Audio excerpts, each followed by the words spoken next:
Nigel Farage and Megyn Kelly coming up this hour, but it's time now for The Clash.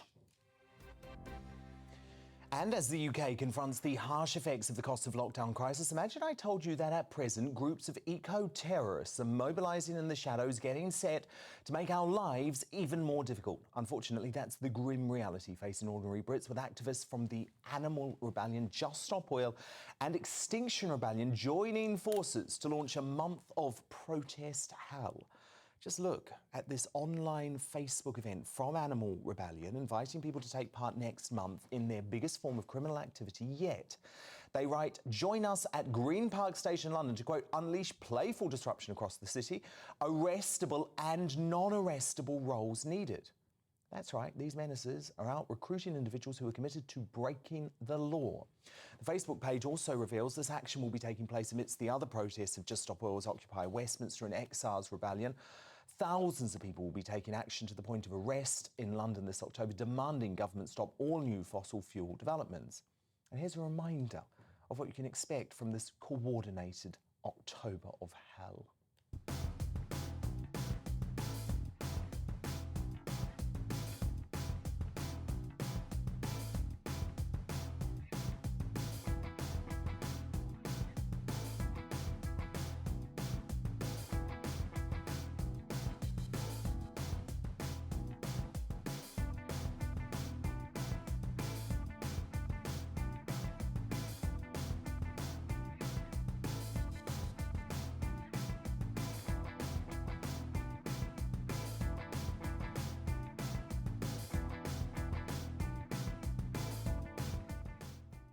Now, as I've been saying for months on end, if we want to stop these maniacs, then our justice system needs to give out much harsher sentences and stronger deterrents. So tonight I'm asking, as they plan a month of hell, should eco-terrorists be sent to jail? Let me know your thoughts by emailing dan@gbnews.uk, tweet me at gbnews, vote in our poll while you're there. But to debate this now, I'm joined by the founder of Protect the Protectors and Director of Law and Order Foundation, Norman Brennan, and two members of the campaign groups in question. Emma is a protester and spokesperson for Just Stop Oil, and Robert Gordon is a spokesperson for Animal Rebellion. So, Robert Gordon, why on earth are you advertising for people who are prepared to break the law?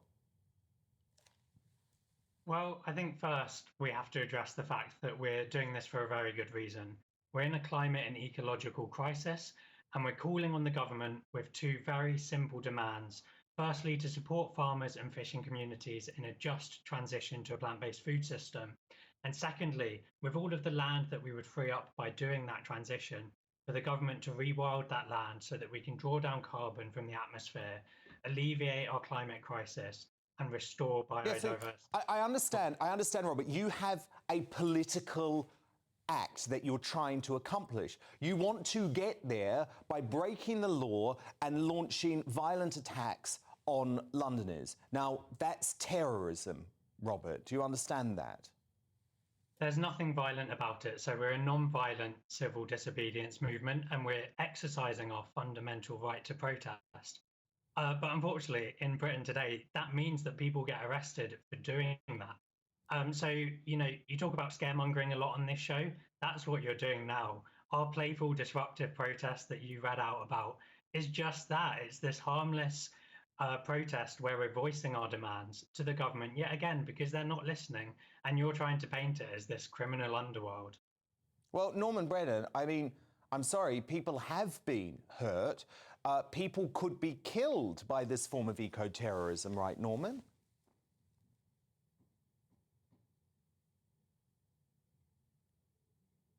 Norman, people could be killed, couldn't they, by this sort of eco-terrorism? I beg your pardon? People could be killed, Norman, by this sort of eco-terrorism.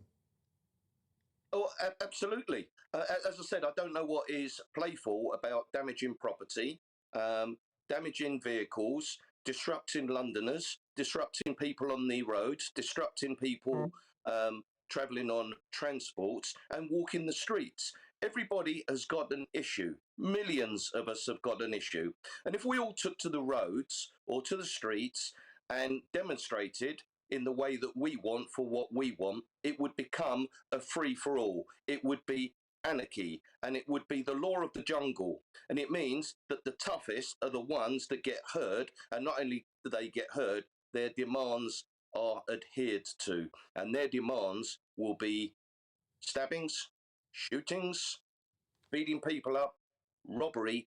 That is what anarchy is. These groups, Dan, are domestic terrorists. They hold us to ransom. They think it's funny. I don't think it's funny, and nor do millions of Londoners and everybody else that are going through a dreadful time at this moment. And all we hear about is these groups demanding what they want. We've all got demands, but we have to keep within the law. And I believe that we need a robust policing. As soon as these groups take to the streets or the transport systems, they're arrested. They're taken to a police station, they are charged, the evidence is put before the magistrates, and we should say to the magistrates, do not release these individuals until they have paid for the damage that they've caused, then fine them, and then send them to prison for a sufficient period of time that they actually will start adhering to the law, because at the moment, they're lawless. Yeah, I completely agree with that. We're talking about non-violent direct action here. It's very much not stabbing and shootings that you're trying to paint it out to be. It's going out into the streets and causing mild disruption. And if we want to talk about people dying, that's exactly what we're fighting against. We're trying to protect people from the climate and ecological crisis that is going to kill millions and leave between 1 and 3 billion people homeless by 2050. That's 1 in 3 billion. I know, but I'm sorry, Robert. What Norman's saying is that if you start smashing up buildings, if you start willfully vandalising property, if you start gluing yourself to major roads, you might say that's playful. Actually, what we say is that is a slippery slope to anarchy. But look, I want to bring Emma in, who is a protester and spokesperson for Just Stop Oil. Emma, firstly, what's your last name? Why do you need my last name? Well, we're all here, Emma, we're all here. We're having a debate. We're all out here. We're prepared to put our last names to what we're saying. Hello, Dan Wootton. Pleased to be here. Excellent. Great to have you there. Just wanted to clarify that, because otherwise it looks like you're almost embarrassed by what you're doing, which I assume you're not. Of course not. Of course not. So are you prepared to break the law in the same way that the Animal Rebellion group is? Yeah, I think it's also important to clarify that the UK government are currently breaking their own legally binding targets. The High Court has found the UK government's climate strategy unlawful. And this was back in July when they were planning 40 new oil and gas fields. Now they're planning 130. This is genocidal. And unfortunately, Norman, our law is wrong because it does not punish the companies which are destroying and polluting the things that we need as people to survive. And that is why we have to break the law. The people who hid Anne Frank were breaking the law. The people who betrayed her were obeying it. The law is not above moral consideration. Sometimes the law is not fit for purpose, and that is what we are highlighting. We are accountable for our actions. We do get arrested. We do get put in prison. But the people that are making these decisions and the oil and gas companies and their CEOs, which have denied and delayed any climate action, they are not getting put in the dock. And that is what needs to change. Norman, do you want to respond directly to that? Yeah, I do. When I was talking about anarchy, I was talking about if all of us felt like these groups about the issues that concern us, then we all took to the streets. It's a waste of time having the police service because they wouldn't be able to control us. They can barely cope at the moment, and barely can they cope. They're taken away from other very serious and important issues to deal with these morons that do nothing but pontificate these outrageous figures of billions and millions, and in fact they take us to a stratosphere that I don't understand. The law is passed through generations, centuries. Yeah. Well, let me just put that, Norman, I just want to put that specific point to Emma and Robert, because that's a very fair point, isn't it, guys? You must accept that at the moment there is a lawless problem on our streets. And your month of action, what it's going to do is divert massive police resources. How would you feel if a member of your family was violently mugged, was robbed, was stabbed, and the police were having to worry about your illegal action rather than actually solve those violent crimes, Emma? Well, you need to take that point to the government because they need to meet our demand, which is no new oil and gas projects. What Emma, we are asking do you for is realise not we're in the middle of an right? energy crisis? We're asking for cheaper public transport. We're asking for renewable energy. What is this mad anarchistic society that you're thinking that we're asking for? We're asking for basic things, and we're asking for, an energy system which does not cause people to be starving or freezing to death this winter. There are people in my community that have committed suicide because they're waiting to hear what the plans are about the cost of living crisis. This is not good enough, and it's happened throughout history that people have to stand up for their rights, Norman. And you need to go away. You need to look at what's happening with climate change, and you also need to look at the history of civil resistance. We did not get the vote from voting, Norman. We did not get the vote from voting. Have you heard of the Peterloo massacre? People have been But you have the vote. You have the vote, and we are a democratic society. So why don't you go and form a political party? Robert Gordon, I want to give you an opportunity. We have not got time for that. We haven't got time for that. We have not got time for business as usual. We know that we need drastic, systematic changes. Yep. Okay. Well, Emma, that's fine. I'm just going to point out that yet again, what you were describing is the action of terrorists.